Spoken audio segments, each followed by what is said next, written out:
Welcome, everybody, to this special live panel discussion in recognition of the launch of our new digital exhibit about trans plus oral histories called Word of Mouth.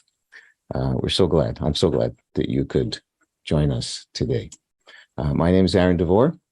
I'm the founder of the Chair in Transgender Studies and the Transgender Archives and the Moving Trans History Forward conferences and your host for today's discussion. So we acknowledge with respect the Wakangan people on whose traditional territory the University of Victoria stands, and the Songhees, the Esquimalt, and Wasanich peoples whose historical relationships with the land continue to this day. This is the world's first and at this point only chair in Transgender Studies, and we work to provide inspiration and hope to trans people and to our allies everywhere around the world. And we contribute to the development and communication of accurate, research-based, real-world knowledge about trans plus people. And our hope is that it can be used to build better policies, to better laws, and to drive social change. Also part of our mission is that we help to build strong and resilient trans plus social and cultural communities, and also to support individual well-being by facilitating arts, cultural, and social activities. And in all that we do, we are committed to applying an intersectional lens in our work to advance reconciliation, racial justice, equity, and inclusion for all. We help to manage the world's largest transgender archives. We run the interdisciplinary, international, and intergenerational biennial Moving Trans History Forward conferences. Next one is coming up March 30th to April 2nd, 2023. And we're put out a call for papers, and registration is not quite open yet, but if you're interested in participating, please do. We also run a variety of scholarships for UVic students. We provide fellowships for visitors and, as I mentioned before, arts and cultural events. So we're all over the web. We have several web pages. We're active on social media, and we have a newsletter. Please sign up if you haven't already done so. To the event of the day, Word of Mouth is a digital exhibit that tells the story of how some trans plus communities and networks developed in North America in the latter half of the 20th century. It's based on oral history interviews that were part of the Trans Activism Oral History Project, which was an initiative of the LGBTQ Oral History Digital Collaboratory, which was established by Professor Elspeth Brown at the University of Toronto. Full oral histories that the Word of Mouth exhibit is contextualized and based on are housed at the Transgender Archives here at UVic and at the archives in Toronto, and they're available everywhere through the Word of Mouth digital exhibit. So many people have worked together to make this digital exhibit that we're launching today. You can find a complete list on the About page of the exhibit. I want to say a special thank you to Amelia Smith, our digital exhibit designer, who designed the exhibit's framework, structured dynamic content, and wrote engaging narrative, and who suggested the title, Word of Mouth. Also, thank you to Michael Radmacher and Jay Watts, who worked through multiple revisions and myriad details to bring us the amazing exhibit that we have today. So this is the launch of that exhibit. Please go and look at it in more detail.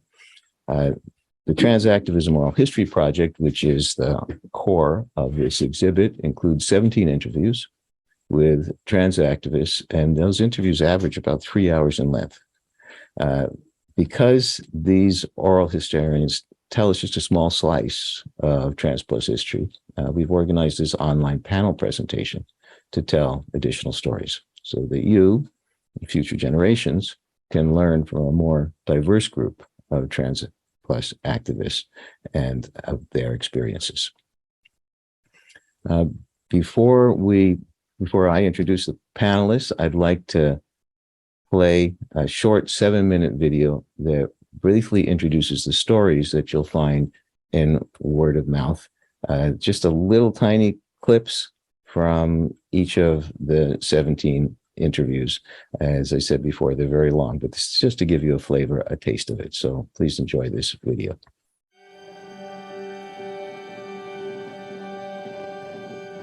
One of the big things I found is that people straight society said, oh, well, there's not many of you. Everybody who I interviewed said, I've never talked to anybody about this before. It was this big underground thing that was happening that nobody knew anything about. All I was looking for was answers for myself. I had no particular desire or idea of being an activist. I had realized that something was doable back when the Jorgensen case broke in '53.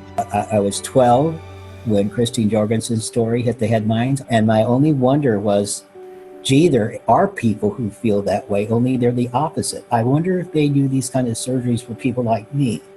And not being able to find any information meant that there were a whole lot of other people out there like me that couldn't have any information, and I just couldn't walk away from it. When I was trying to find anything, the only real source that I found was in the adult bookstore. You would stumble on an article in one of these drag magazines about a function or a party or a convention. There was literally no role models, in the 60s, 70s, 80s, 90s. It's all about survival. We could meet, but we had to meet secretly. Everybody was really super worried about confidentiality. The locations of meetings were not publicly available. Nobody published their whole name. Everybody went by just an initial and a last name, or just two initials, or their first name and a last initial. You can be assisted by hearing from folk who have had to find places in the culture which were not initially permitted to them. I began writing to Mario Martino. I also got in contact with Rupert Raj. Just the three of us in those years were the only people who were out and open and really in the FTM community known enough for other people to contact. I'd met Lou Sullivan, so I knew he was like the only gay trans man I knew about. He founded an organization called FTM International. He communicated with people by mail. I was in the lesbian community originally for 10 years, and I didn't identify as a lesbian, though.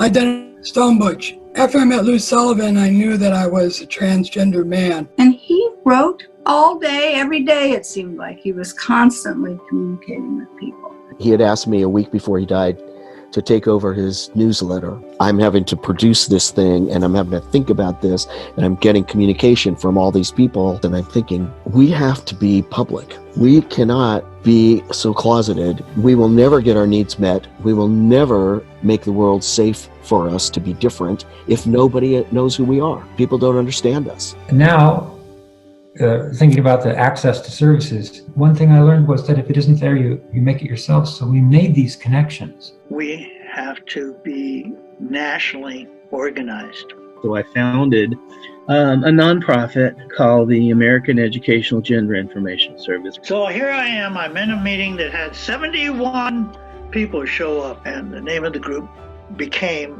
the International Foundation for Gender Education. The Sherburne Health Centre here in Toronto was just starting out to engage in the trans community. We established the first intake protocol. So they come to Fanfare, and there are these meetings run by licensed therapists. So many people are helped by it to gain confidence. Great institution. CHAT, Community Homophile Association of Toronto. CHAT is where I remember coming in contact with transsexuals for the first time. I said, are you doing transgendered people? He said, well, I don't know enough about it. So I said, well, I do. I set up the Association for Canadian Transsexuals. At some point, I published a little squib in the newsletter saying, okay, I'm going public, because I think we need to let people know that we're out here. The first time I saw anyone like myself, I was 11, and it was a Dean Martin show. He was having a roast, and one of the guests on the roast was Dr. Renee Richards. Thank you, Dean. It's nice to be here with you, and all these ladies and gentlemen, and anyone in between. That was the first person that I identified with, and I'm like, oh my goodness, I'm like her. When I did the TV shows, I had one that started off bad. Then after I made a couple remarks, the host looked over at me and says, "You're for real." And then he changed his whole tune. And after that, we had a good exchange. What's the reason you're here? What's the point that you want to make? What's the redeeming social value of this program? Because you've got a lot of folks in the bar out there at the TikTok lounge saying, here we go again with those queers and crazos he's got on his show. Now, what do I say to those people? The one is that this is one of many expressions of human experience in the world, whether people want to accept it, reject it, pass judgment on it. This is a real part of the world that we live in. Human Outreach and Achievement Institute is Ariadne Kane's organization. Cross-dressers to have a community of people who share common interests and oppressions, I suppose you could say. IFGE always had the web. When we opened up the office in Boston, we had a military modem. This was in 1988. The next thing we knew, the internet came along, and it was 1996 when we went online on the internet. I reached a point where I couldn't do it all myself. It was too big. It's 1995 we're talking about, and it was very early in the beginning of the internet. And I could have conversations online with people. I discovered that there were cross-dressing clubs. I had no idea there were. In Iowa City, Iowa, there's a cross-dressing club, and we went bowling in drag. And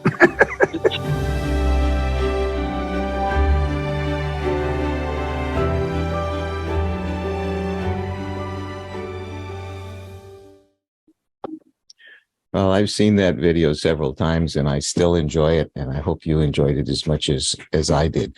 One of the things that I didn't mention earlier on that I just want to say is there were a couple of longtime stalwart allies of the community who we also interviewed as part of this interview project. And the two that you saw were Barb Finley and Lynn Fraser. Okay, let's start to the main part of today's webinar. And I'm going to introduce our guests one at a time, and we're going to engage in a little bit of conversation, and I'll introduce the next guest, and we'll have a little more conversation. And then at the end, you at home will also have an opportunity to enter into conversation with our guests. So the first guest is Marcia Botzer. Marcia and I have known each other for a long time, and I have a great deal of respect for all of our guests. Marcia, number one. So Marcia has served LGBTQIA+ and progressive communities for over 45 years. She's served on boards of the U.S. organizations Pride Foundation, Safe Schools, Lambert House, Seattle Counseling Center, and on the board of the World Professional Association for Transgender Health. She currently serves on the Martin Luther King County Labor Council Executive Board in Washington State and is a founding member and current commissioner of the Washington State LGBTQIA+ Commission, and also the founder of the very long-standing Ingersoll Gender Center. So Marcia, my first question to you. You are the founder of the Ingersoll Gender Center in Seattle, which is operated for over 40 years now. So in the early days, one way that you promoted the organization was by slipping cards inside of books at the library to let people know that you existed. So can you tell us a little bit about what it was like to network before social media? And the secondary question, how do you think your perspective on networking today might differ from someone who's only ever known the post-internet world? Thank you so much. And my deepest thanks for this project. Oh my goodness, it's wonderful. And to be with such colleagues today is just thrilling to me. And thank you all who are out there listening. I appreciate it. And to your question, my goodness sakes, there was just no way to make those communications. You heard some of the words in those clips. And I love the library, still do, always love it. And I was sitting there one day when I saw a book that said Ingersoll on it. And being a laborer, I thought that meant the compressors. Ingersoll is a company that makes compressors, but it wasn't. It was Robert Green Ingersoll, for who I'm eventually named my center. But that also gave me the idea, which carried for a while and then finally bloomed in this concept. There aren't many books about sex or gender in this library, but if I tell them there's a support group through some way, anyone who takes that out might actually find an answer. So put little cards about the emerging support group into those books, and indeed it did work. So I'm glad of that. I'm glad of that. And as to today, with all the possibilities, I am constantly, daily, depending upon my colleagues to consider the proper use of communications. It can be, as everyone knows, wonderful and also something of a nightmare.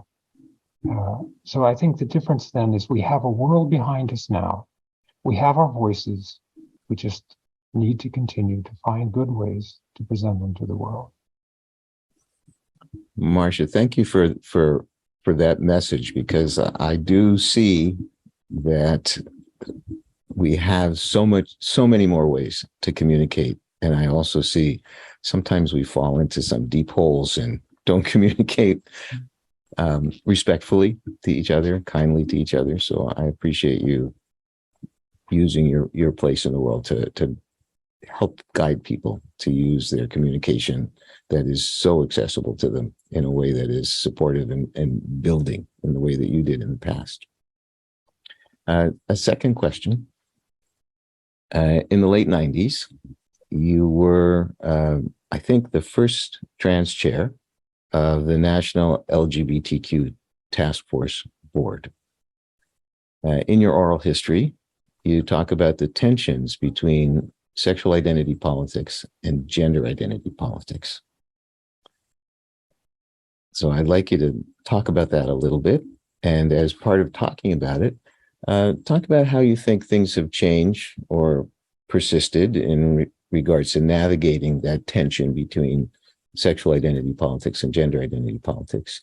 And what do we see today? So kind of tell us about what it was like back then and how much of it is still happening today. And of course, if you have any good advice, we'd like to hear that too. Oh, no pressure with this question at all. I didn't say it was going to be easy. No, you didn't. That's right, you did not. Well, it was my interest to work in the community. And one way in early on was boards and commissions that I'd heard of and other government things. And then that led me to, oh my goodness, there's a couple of queer folks here and there. That led me to work in the emerging, mostly G, but then L and so on, community, which put me in touch with a lot of fine folks indeed, among whom many were willing to have that midnight conversation or that coffee shop conversation about gender identity or what I thought it was all about or what they thought it was all about. So equipped with that over many years, when the opportunity came to join the task force, it certainly met my needs. Grassroots, lots of direct service, inclusive, and I joined. And, you know, you don't just join and then find yourself leading a board. That takes time and communication. And thankfully, the same good people, if I can make sort of a composite out of all those years, the same good people that I had those great conversations with long ago were present there in that organization, not the same ones, but you know what I mean. I'm speaking in that particular metaphor. But through those conversations, it became clear that the task force can be a great venue for advancing the needs of folks facing gender identity questions. And indeed, it was. It passed at the board level inclusion policies long before anyone else. Well, shouldn't say that. Very early on. And so I was proud to be there and to do that work. There were opportunities that led on to being an officer and then eventually to chair several times, actually. So that was my method. Now, with so many of us vocal and able to speak directly to leadership and directly to politics and directly to organizations, I favor that.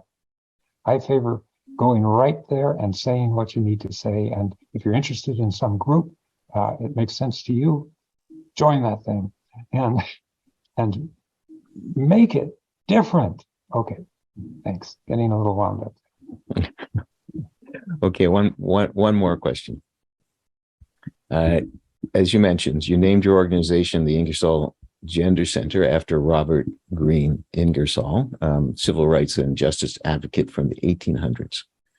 And as I understand it, you did this because of your belief in the importance of recording activist history.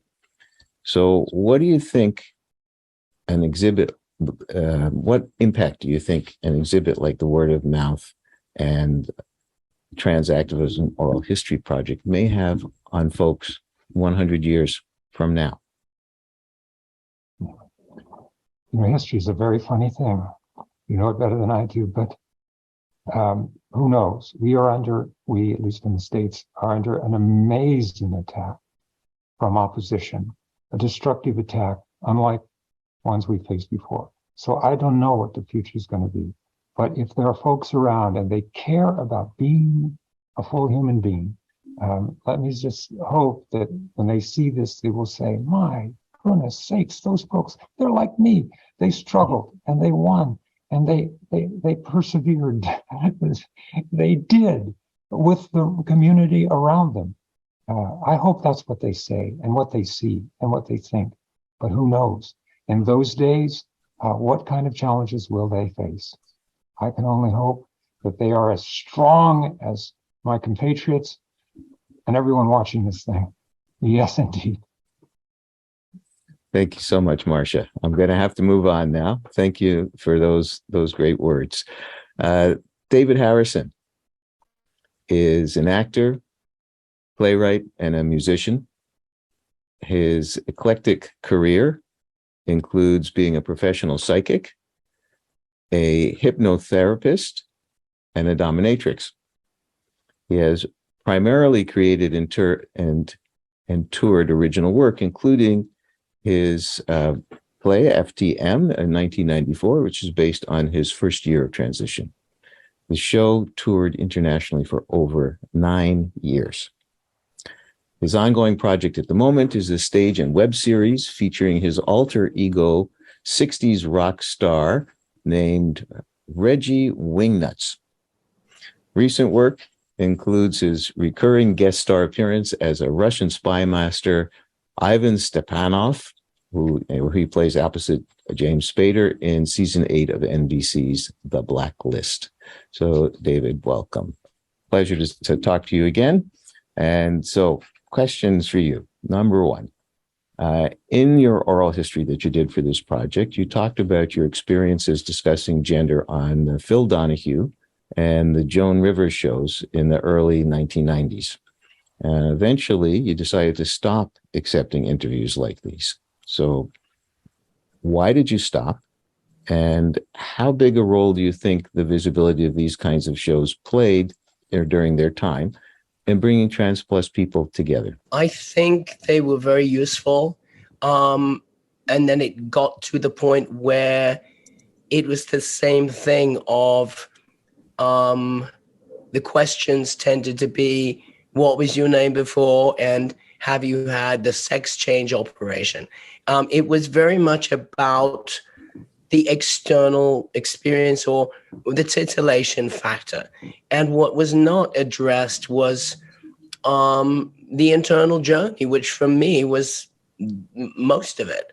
And that's why I thought, I don't want to keep doing this. The last one I did was some talk show in LA, and I was just like, I don't want to do this. If I'm going to be interviewed, I want it to be about my work. But I do think it opened the door. Had that not been there, I thought both Phil Donahue and Joan Rivers were really respectful, while also trying to sort of come from the place of their audience and ask the questions that they would want to know. But in the breaks, both of them said, are you okay? Okay, call on me if you need help. So I think they were really valuable at the time. And then it And then for me personally, I just felt like, I don't want to keep talking about this. It's the same stuff. And it was kind of, I felt sometimes, and the audience were kind of gawking, and I just like, done it, been there, done it, enough. I want to get on with my own work. And that actually propelled me in writing FTM because there was a lack of stories of what the internal process involves. And that show is about the first year of transition and everything that one goes through. And it's at least it's based on my experience. And that's what propelled me to write that show. So, David, I'm going to say thank you on behalf of lots of people for both the talk shows and the FTM show. I remember both, and I have heard from people over the years. And we had in the short video you just saw in reference to seeing Christine Jorgensen, seeing Renee Richards, that those folks who were willing to go on those talk shows were really opened the doors for a lot of other people. And I thank you for that. And I thank you for moving on to something that was more introspective and more meaningful in a whole different way. So that's great. Let's try another one. So a large part of feeling less alone is the ability to see and be seen by others like yourself. Now, you've talked a little bit about this, but maybe we can go a little further. How are the limitations of trans plus representation in film and TV, media generally, impacted your ability to see and be seen by other trans plus people in the business? Well, for a lot of years, I was doing my own work because there really was no place. And also because of where I was in my transition, I couldn't play. There were no roles, trans roles. And there were also I was presenting, as kind of looking a bit like a little boy for a long time. And then that started to shift. And then it became that I wasn't trans enough for trans roles. And it's really mainly been in the last few years. And then my agent actually represents several trans and non-binary people. And so he knows, but I don't get sent out for trans roles. Although I get sent scripts that are, have that as where they want a trans actor they want to engage, but it's really changed in that way that I think casting directors want to be more inclusive now than they ever did. That's really changed. There really was no place before.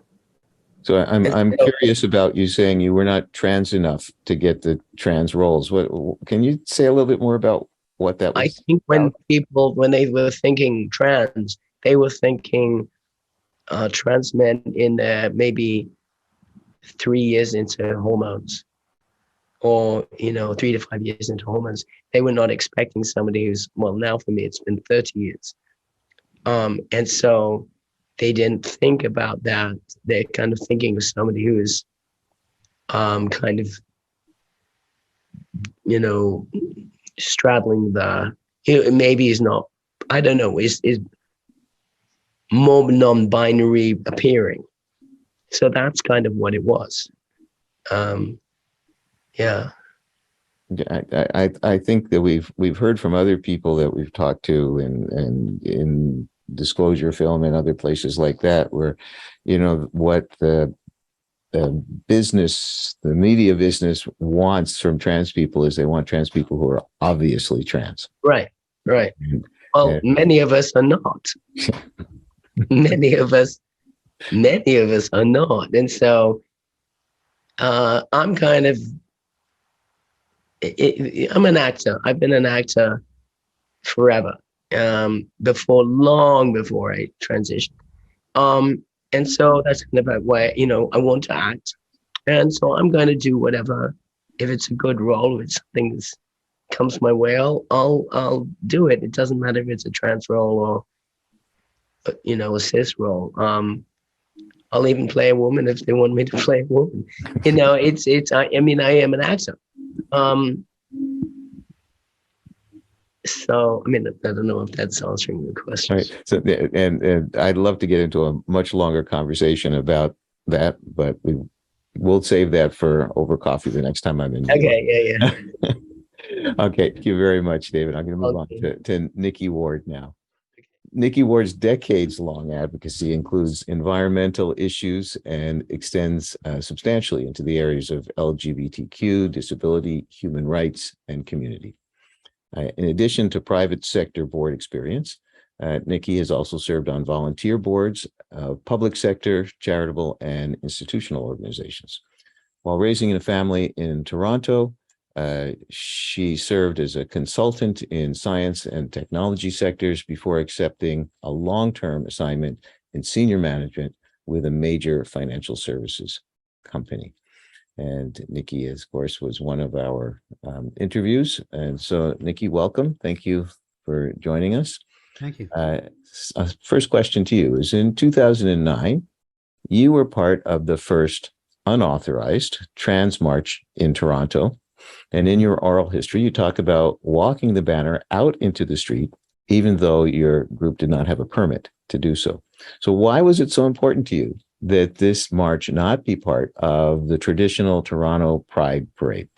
Well, it wasn't important to me at all. I've been in many unauthorized marches, including many unauthorized trans marches. We actually asked the existing Pride infrastructure for support, which they subsequently denied.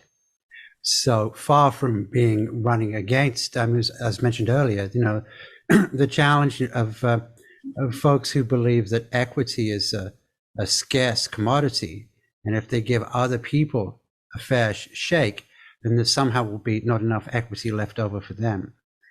And so we marched without the help of what might be considered to be traditional allies. First in 2009, where we were told by Pride Toronto organizers that we would be allowed to march on the sidewalk, which I pointed out we are generally allowed to do on any given day of the week.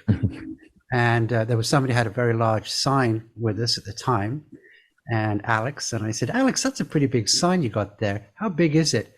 And I just unrolled it into the street, and along with Alex and my partner, Jill, who's here with me, we started walking down the street with cars swerving around us from all directions. So yeah, that was the first one. Subsequently, we again asked for support to take it onto Yonge Street, which in Toronto is the main thoroughfare where you become visible. And as others have said, we were described as either being invisible or exotic.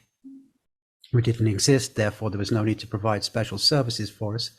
And subsequently, building on the 2009 experience, I was honored to lead the first march on Yonge Street, where we got somewhere about 5,000 people on the streets and said, we exist.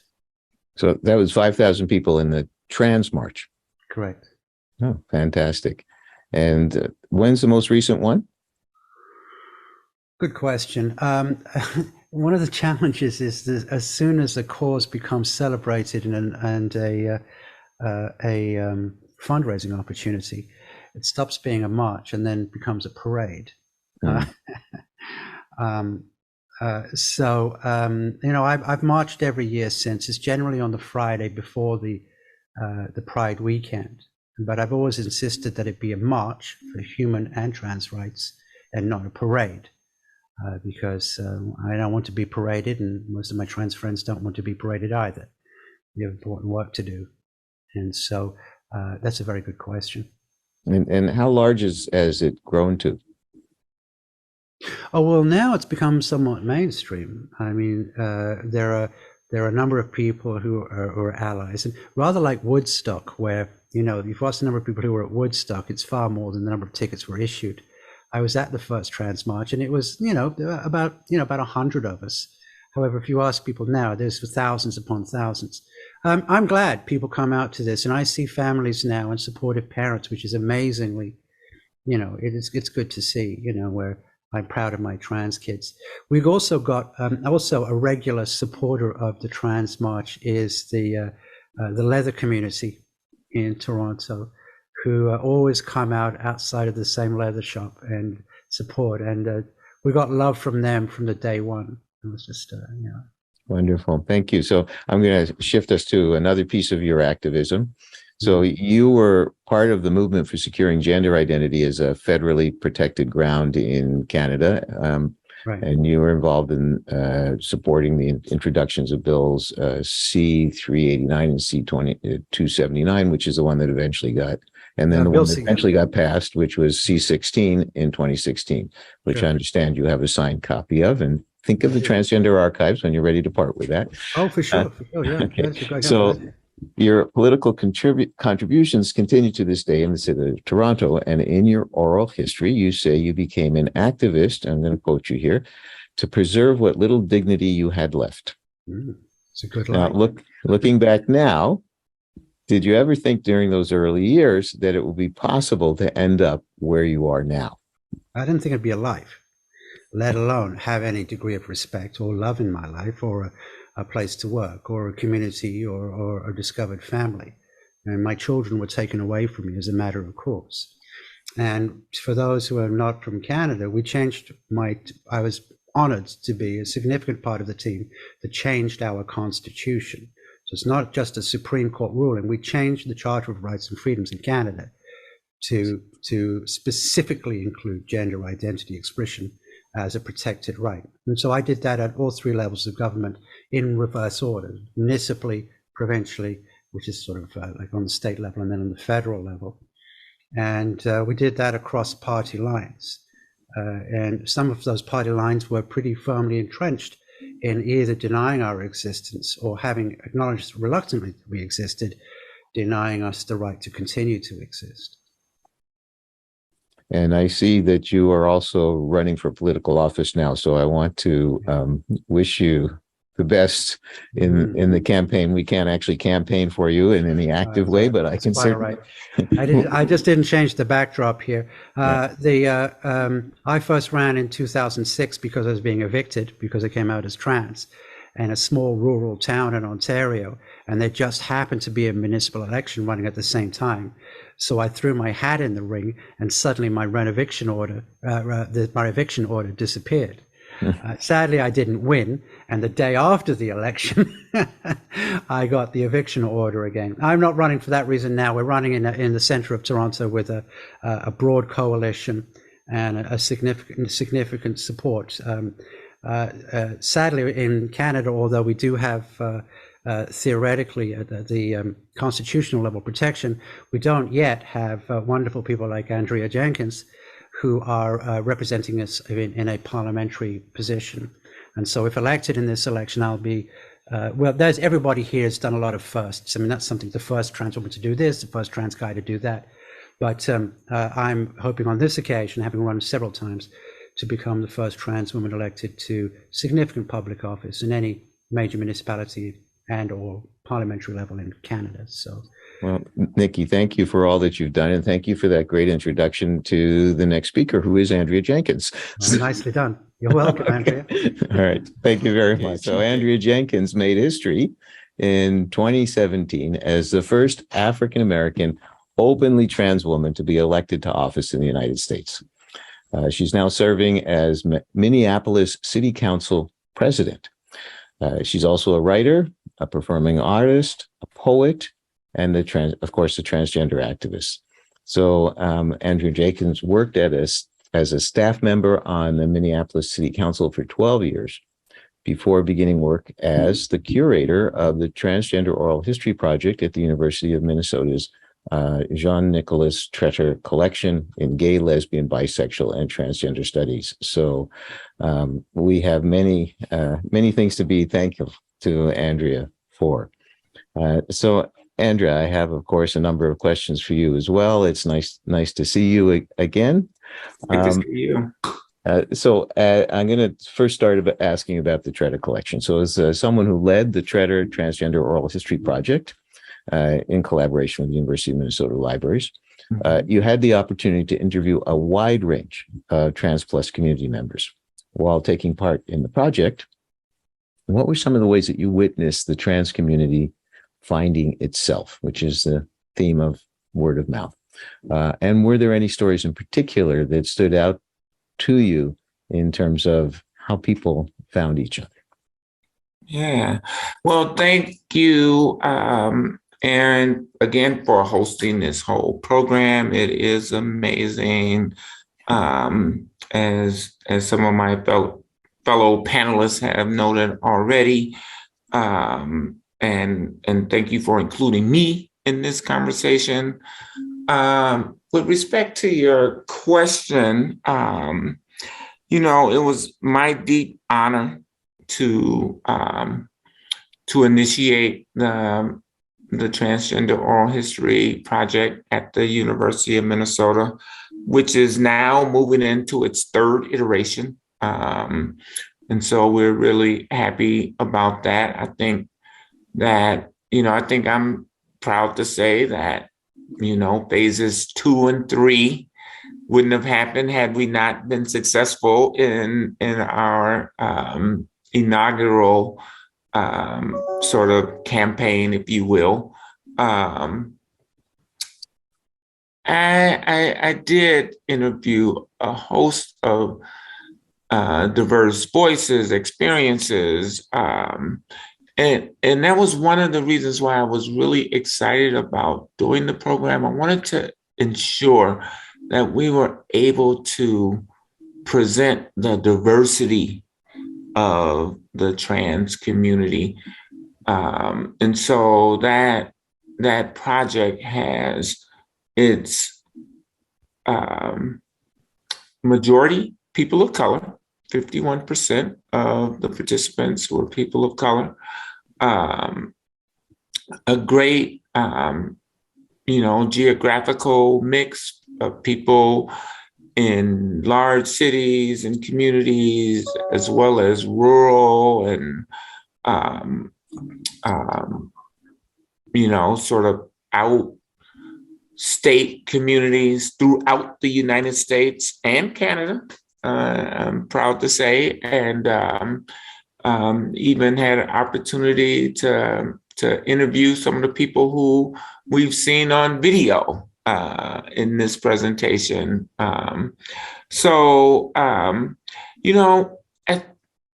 It's really interesting. There were some themes that really came out. I personally, and some of the things that have been talked about now, my first image of a trans person was Christine Jorgensen at the Chicago Public Library when I was about 14 years old, 15 maybe.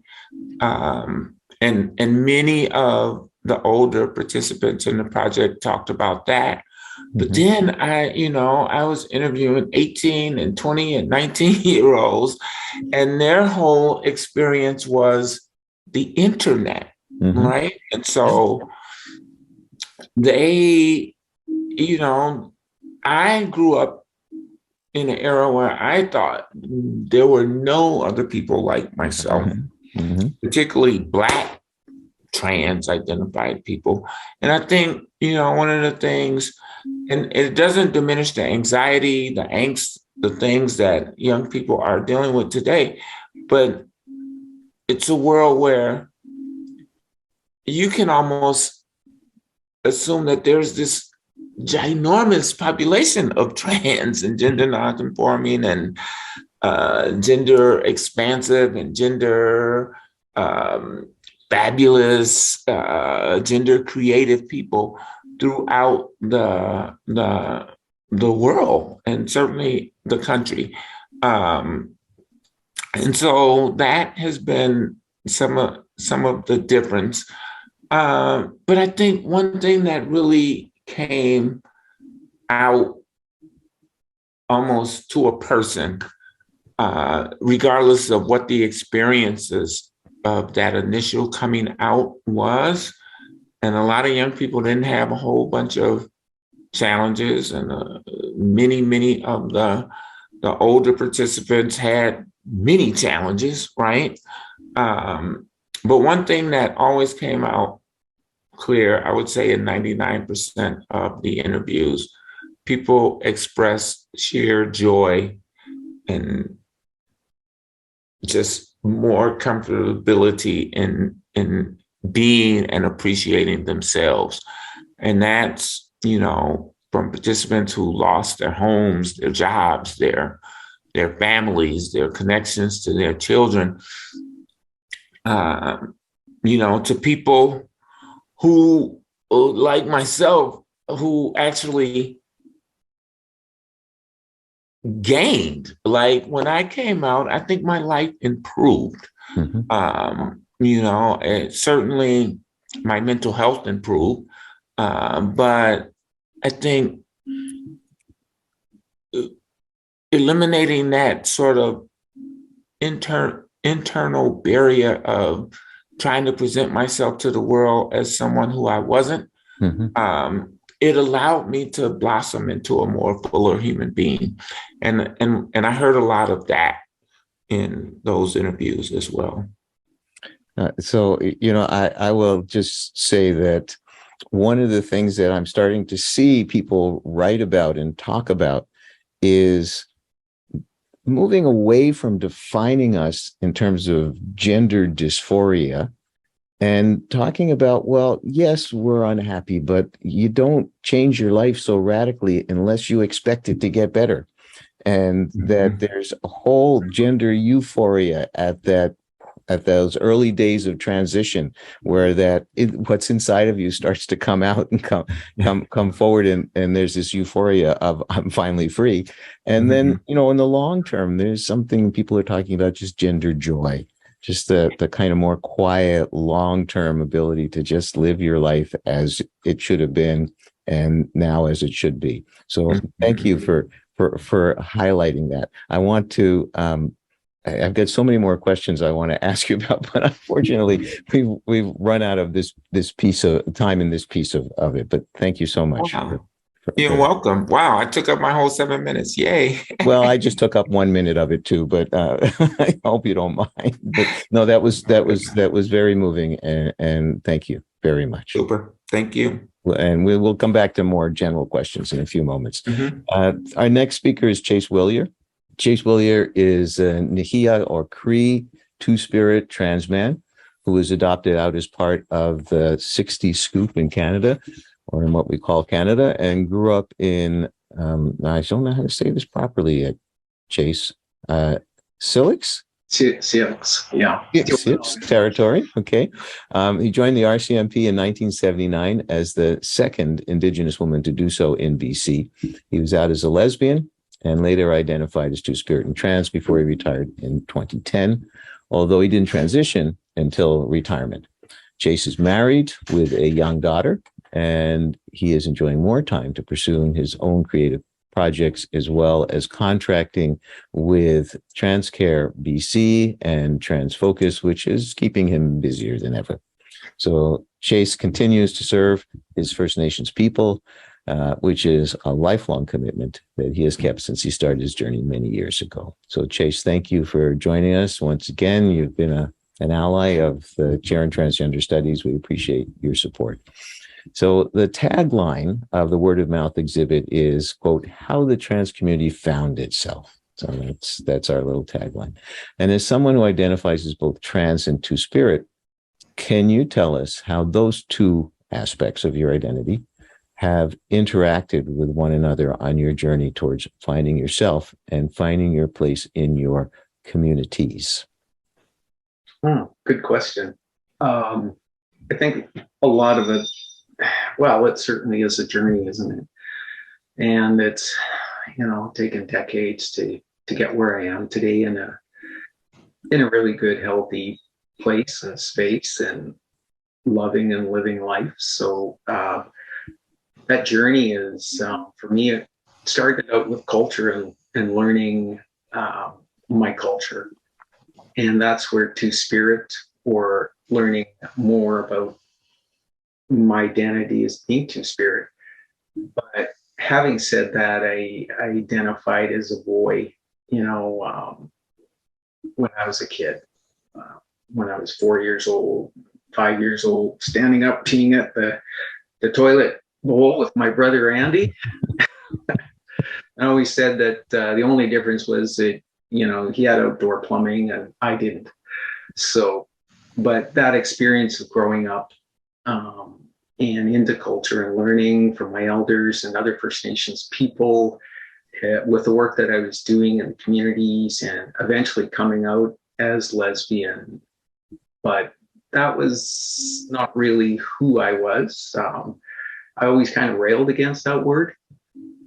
So it was a real process that took decades for me to kind of come into my own. And a lot of that had to do with the RCMP. I was really closeted in the 80s. I started to figure myself out in the 90s. And by the time I transferred to North Vancouver in 92 or somewhere around there, 93, I was out as lesbian. And so eventually towards the end of my career, I was using male pronouns when I was in Indigenous or Aboriginal policing services and plainclothes, and people started to kind of figure that out. And I was figuring myself out. And it wasn't really that, it was two-spirit. I was always saw myself as male, but I towards the end of my career, I just could not do this coming out thing anymore in the RCMP and explaining all this stuff. And I'd done it many times before as a Indigenous woman, the first or second, and coming out, queer, lesbian, here we go. So by the time I got to my retirement in 2010, I kind of ran out of gas. And no, I don't feel like explaining myself to everybody and educating them anymore. I'm really tired. So yeah, my identity was all wrapped up into a lot of things, and trans two-spirit, but culture and identity as a First Nations person is always who I am. And that's first and foremost. And so when I legally changed my name, people made assumptions that it was because I was transitioning earlier. I went from my adopted family's name to Willier and legally changed my whole name. And it had to do with my finding my way home back to my First Nations family in Sucker Creek and asking my aunties to take my name back, my family's name, and it had nothing to do with trans or my transition. It had to do with my identity as a First Nations person, but also as a two-spirit person, because I also had a two-spirit sister from that family. And I had a queer younger brother, Bai, who was very much a part of the two-spirit community in Vancouver in the 80s and 90s, who I met so many people. Trans woman, Jamie Lee Hamilton, and I slowly started to kind of, wow, this is really out here. This is great. As I kind of got, into my career in the RCMP later on, where I was feeling comfortable and was able to come out. So,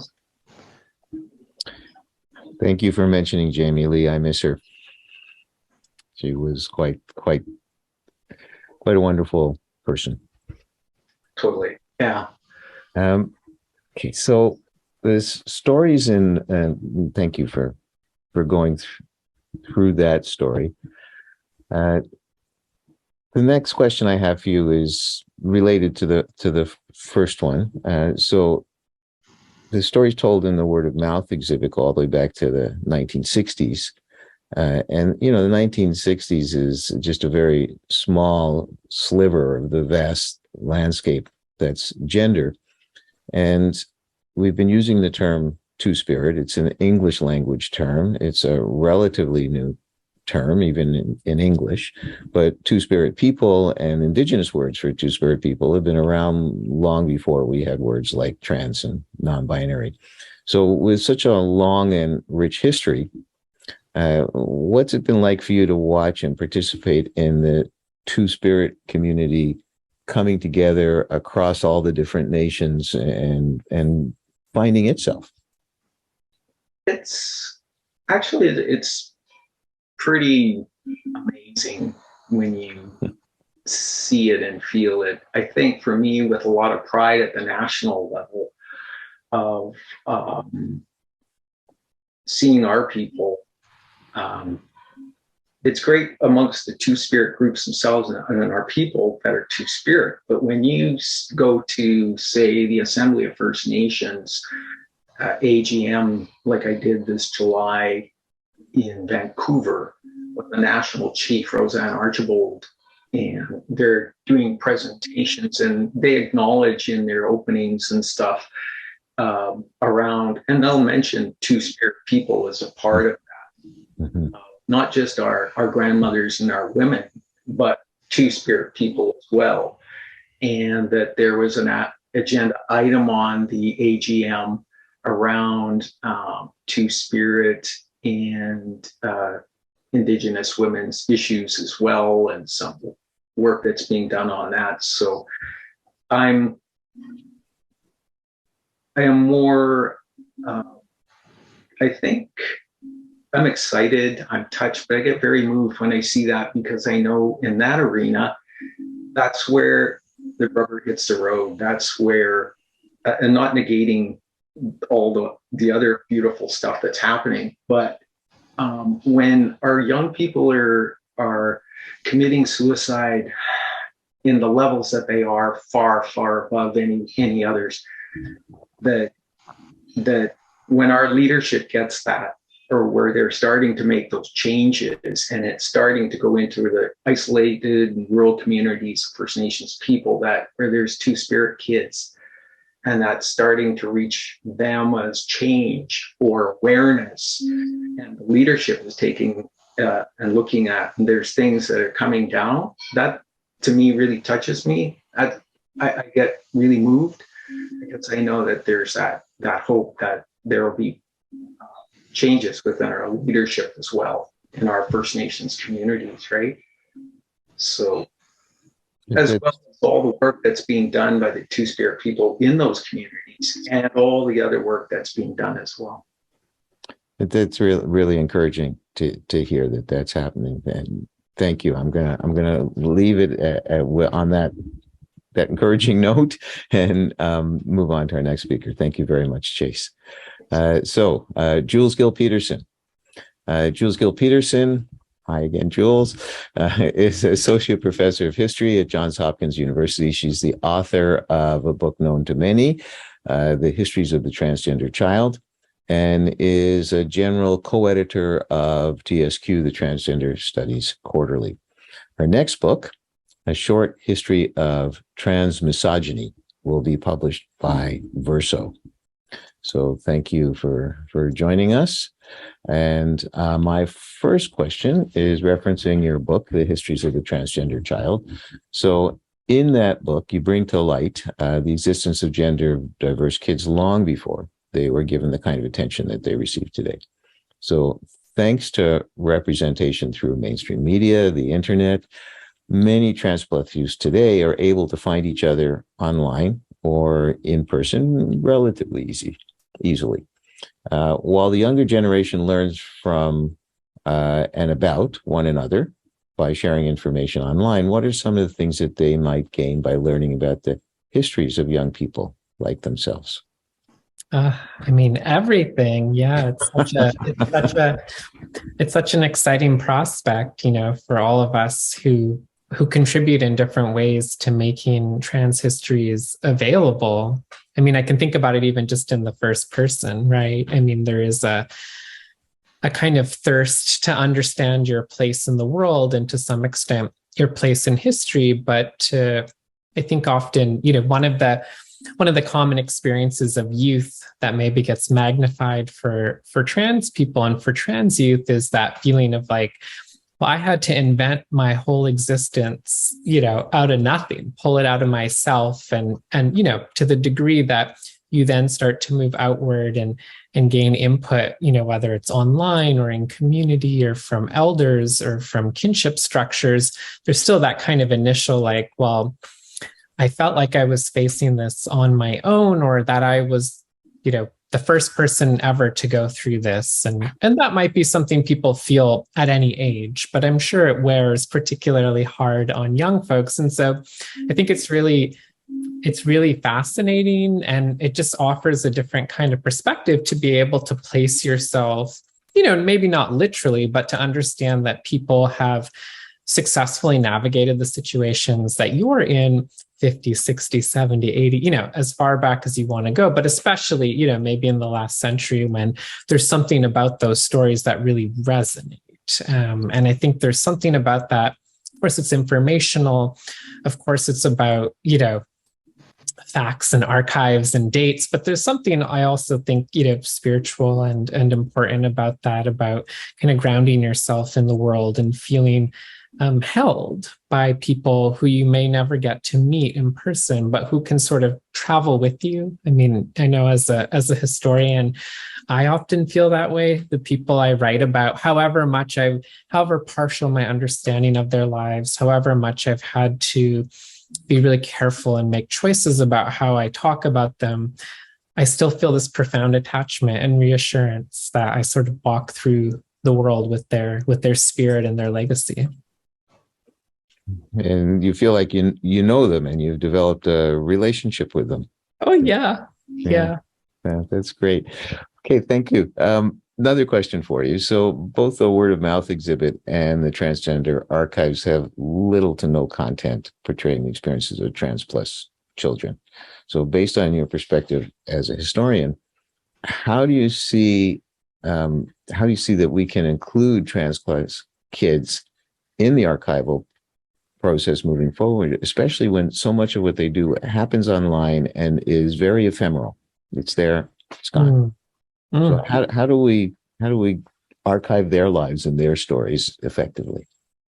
That's a brilliant question. It's really tough. I mean, there are real concrete questions involved when it comes to, young people's relationship to sort of exposure, surveillance, and visibility in general, right? I mean, I think, for folks, even in my generation, but certainly people in younger generations than me, the sense of privacy or the real power of being opaque or reserving things for yourself has been whittled away, both just by kind of how the media sphere works, but also just the intense degree of surveillance that we face. And that I think really lands very difficultly for a lot of trans folks. It's one of the reasons that, trans youth are so so at risk in the United States right now and in other places. And so I think it's tricky, right? On the one hand, there are days where I just wish, trans young people at least had the opportunity to control when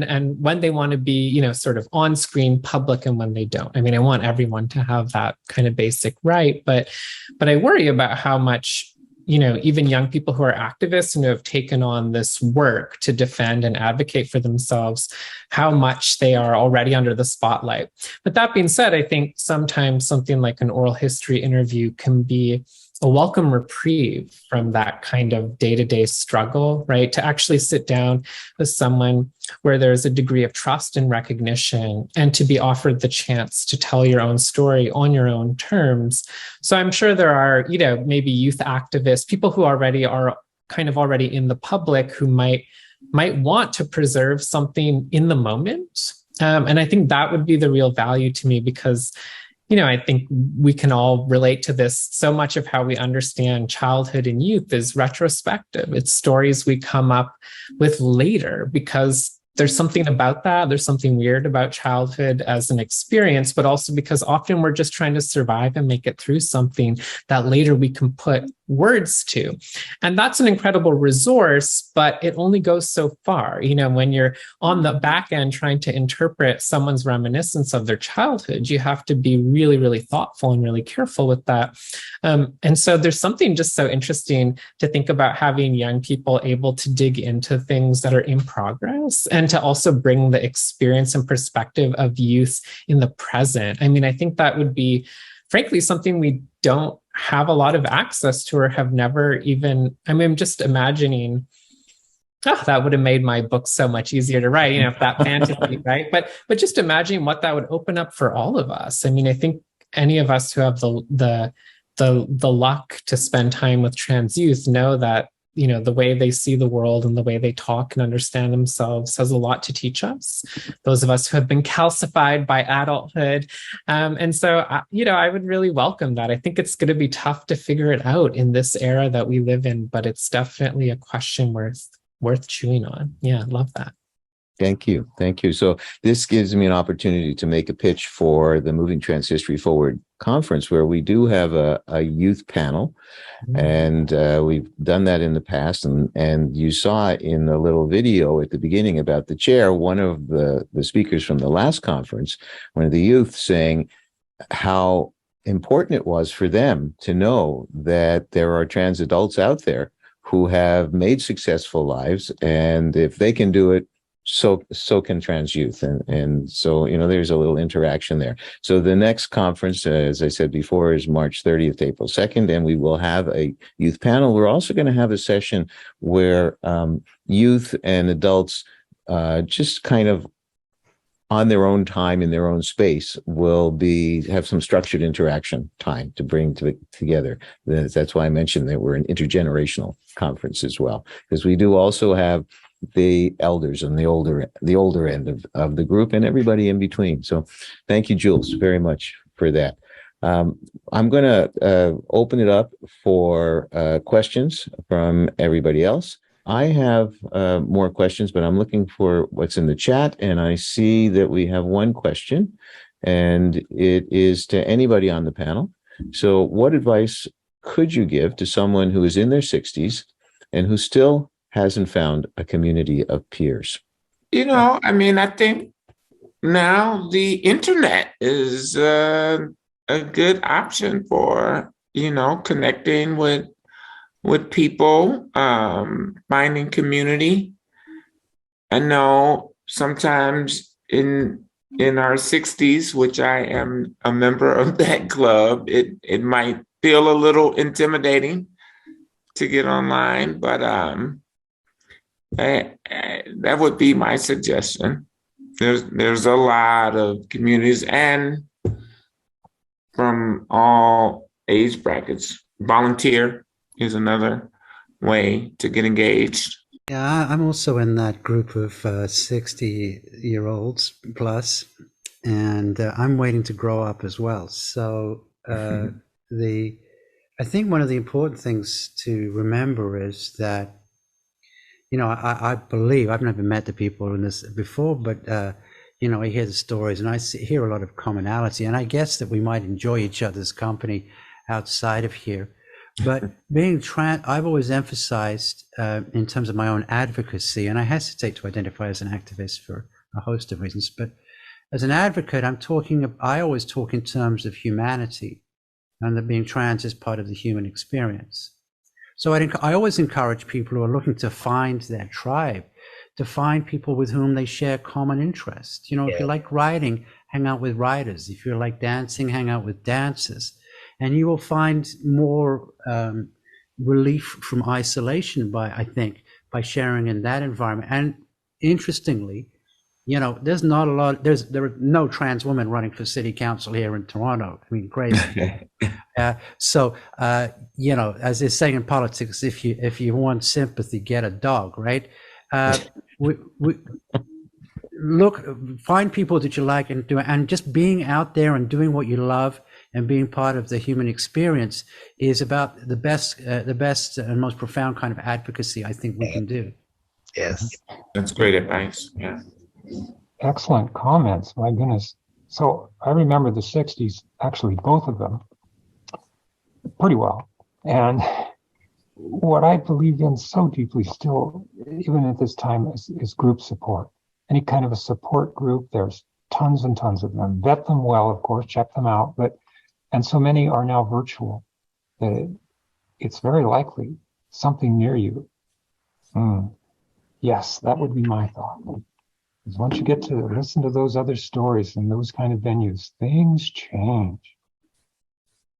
I'm going to just tell you just a short anecdote. that I teach university, and so I'm teaching young people, and I had a visitor to one of my classes who was a high school student and who identified as somewhere on the trans plus spectrum. I don't know exactly where. And they came up to me at the end of the class and they said to me, I am so glad that I was here today because I've never met a trans adult before. It was just like, wow. So that tells us something about how much we need to reach out across those generations. Another question from our people on the web. What role can euphoria or joy play in activism? Well, I'll kick off answers to that question. It's a lovely question and such an important one. I mean, I think, it's like politics or activism or movement work or organizing can be driven by all kinds of feelings. And, there are a lot of feelings to have these days. I don't think I have to convince anyone of that. But, one of the things that as I try to process the magnitude of the work that, is ahead of or that occupies all of us in different locations, both locally, nationally, internationally, is like, there's a lot to be angry, upset, rage about, depressed about, despondent about. And I think a lot of the feeling of trans hypervisibility, as much as it is our moment of opportunity, is that it's pretty punishing. There's a lot of nonsense out there. It's very hurtful, and it's easy to feel like the work we do affirmatively is actually always in reaction to something negative or something oppressive, and sometimes it will have to be. But I think joy, pleasure, happiness, enjoyment, solidarity, affinity, those kinds of positive emotions are not just like important, in the kind of in our organismic lives. They can help us think differently and do different things, right? I mean, I think one of the lessons or one of the things I'm always coming back to in terms of advocating for trans folks in the US right now is like, look, we could defeat every single bad thing coming, our way tomorrow, and we would revert back to a certain status quo. But why not meet the enormity of this moment with an affirmative project just as big? What do we have to lose but to dream of a world in which we all are not just sort of protected in a basic way or less at risk than we are today, but actually happy, flourishing, living our best lives, right? And so I think, that's where, to me, those feelings can be guides, right? They let you pursue desire and imagination in ways that pull you outside of yourself, pull you outside of the status quo. And also it's like, those are all social feelings. They link you up to other people, right? And I just think, it's like, I mean, here we are, right? It's like sitting in this virtual room with all of you. It's like, what a brain trust. We all have all the ingredients we need for activism, right here. We don't have to reinvent that wheel, but I think being pulled towards something bigger and better can be really hard to do these days. And so I just, I think the role for it to play is simply to prioritize it when you can, right? To just really dig into that. What is the message that joy brings you to? What are the tactics that joy takes you to? What's the affirmative vision of a world that joy takes you to? And who do you need to link up with to make that real, right? I think that's just, there's something powerful about that. And I think that it's just in short supply, or at least that's how I feel some days. So thank you for bringing that up. Can I just add just a little bit to that? And Please. That was a brilliant response, Jules, really, it was. But, I just think about the reality that as trans people, we have had a vision of who we are, and then subsequently went about manifesting that vision. That in and of itself is something to be joyful about. And it speaks to I think, the determination, the creativity, the adaptation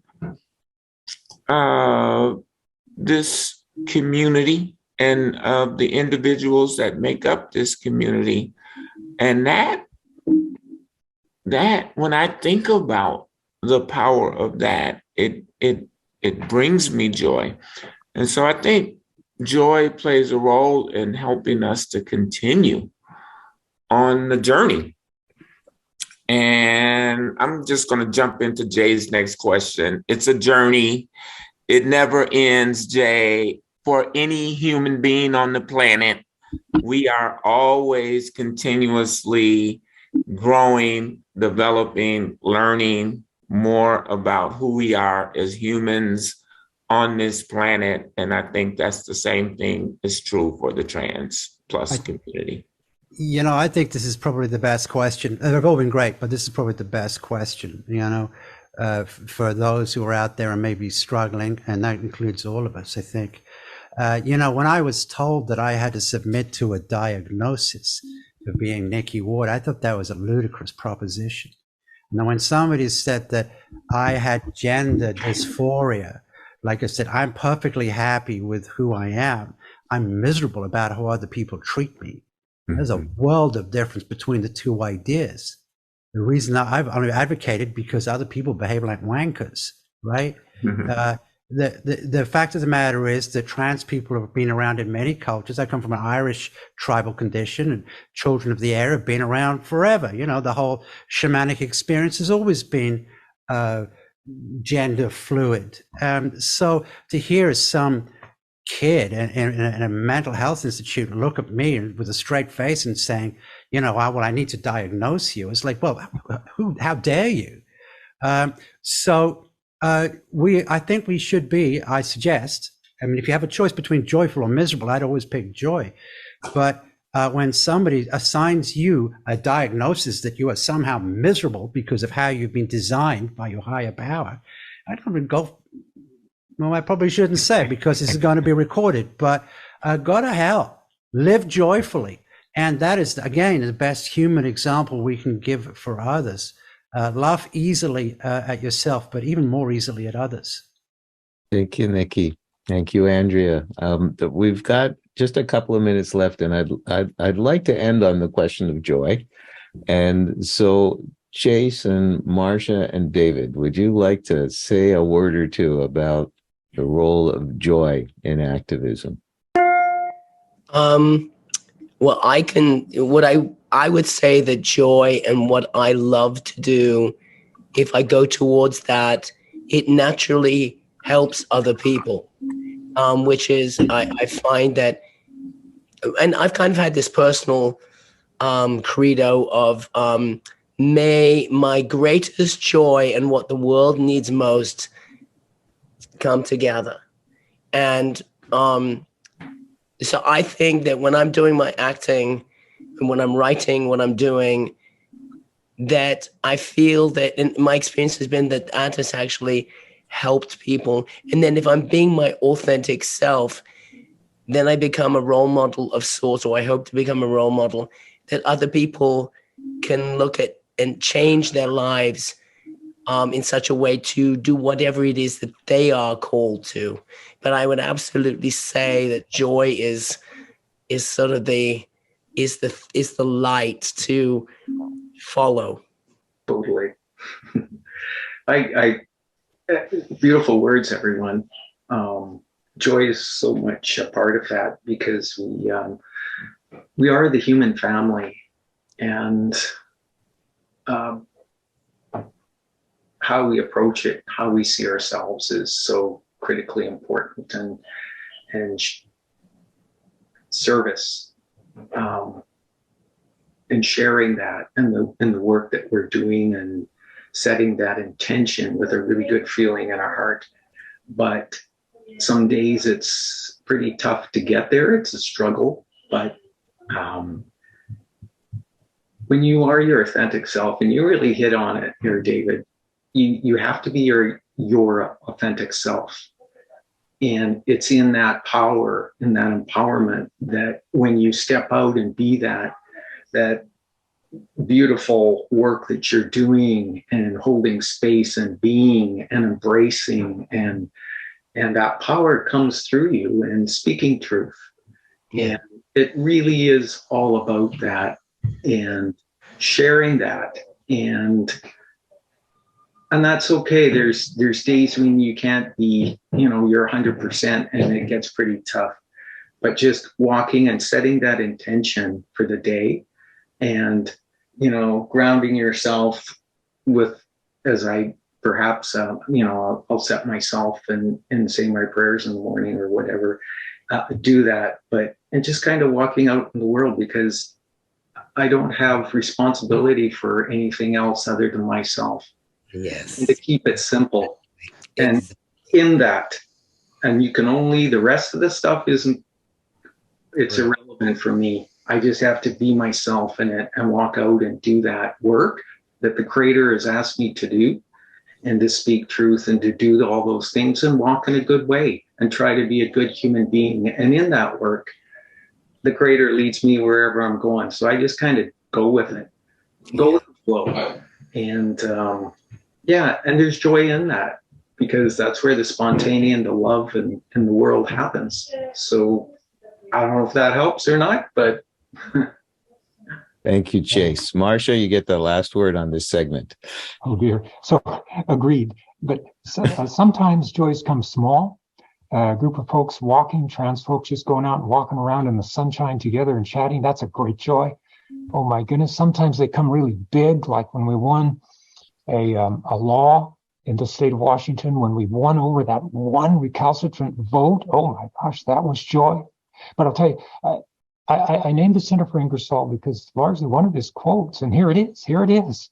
The time to be happy is now. The place to be happy is here. And the way to be happy is to help make others so. Beautiful, beautiful words to close with. I want to thank each and every one of you, Jules, Chase, Andrea, Nikki, Marcia, David, for bringing yourselves to this panel, and to bringing your whole selves to this panel, and sharing so much deep thought and wisdom. So thank you very much. Yes. And I also thank Michael and Jay, who behind the scenes have been making sure everything moves as it should and smoothly. There's Michael, Jay. So thank you both for keeping us all on track and making all the parts move properly. So just a couple of closing words from me. Chair in Transgender Studies does all kinds of event and programming throughout the year in support of trans plus people and our allies who are searching for information and searching for community in the here and now, and looking to understand more about our history. And if you like what you do, like what we do, and would like to support us, we would really appreciate your support, and like to have you stay connected with us. So on your screen, you can see some of our social media and our web pages. And I also have to tell you that contrary to what many people think, the chair in Transgender Studies is not an endowed chair.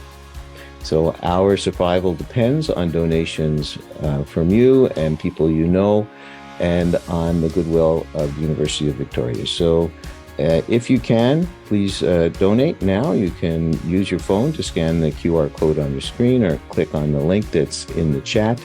And if you are not in a position to donate, please talk to people you know who might be, and help us to continue to do the work that we do. So thank you very much for attending. Thank you for your support, and go forward in joy.